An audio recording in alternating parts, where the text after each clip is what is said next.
Quand on rêve d'acheter sa maison et qu'on a peu de moyens, on peut opter pour une toute petite maison. Près de Vannes, on construit un quartier entier de ce qu'on appelle les tiny houses, mini-maisons, des logements à l'espace réduit, entre 15 et 25 mètres carrés tout compris. Reportage de Marie-Candice de Louvrier, David Bresse avec notre bureau de Rennes. À mi-chemin entre une roulotte et un chalet, posé sur sa remorque, voici une tiny house, traduisez mini-maison. La nouvelle résidence principale de Pauline Icard. Bienvenue dans ma tiny. Votre nouveau chez vous. Exactement, tout à fait.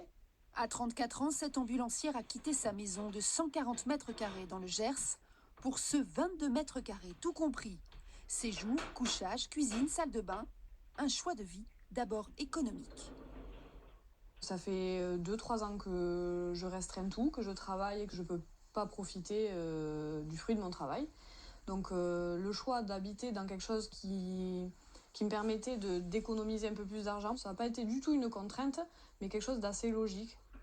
Tous les équipements ont été réalisés sur mesure, selon ses goûts, pour un prix total de 60 000 €.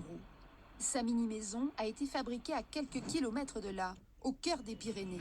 Le fabricant enchaîne les commandes.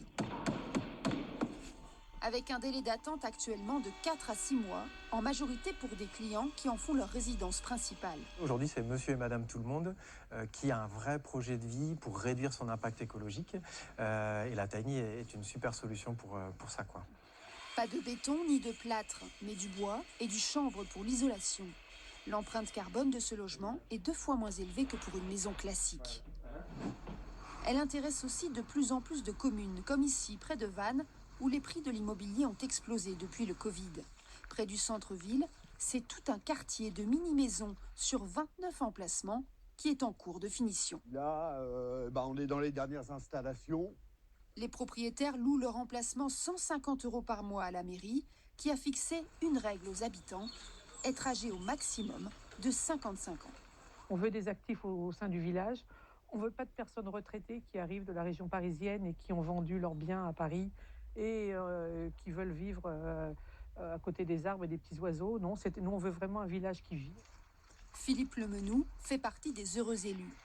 Avec sa compagne, très souvent en télétravail, ils sont heureux de leur choix de vie, minimaliste. Mais il ne faut pas négliger la question du financement. C'est pas le prix d'une maison ou d'un appartement, mais c'est quand même un investissement. Pour certains, il faut contracter un prêt, mais on ne peut pas faire de prêt immobilier. C'est par nature mobile, donc obligatoirement un prêt à la consommation, avec les contraintes qui vont avec. C'est-à-dire des taux d'intérêt moins intéressants que l'immobilier. Pour accueillir une mini-maison, il faut aussi modifier les règles d'urbanisme de la commune. Des procédures encore complexes pour s'offrir la liberté de cet habitat léger.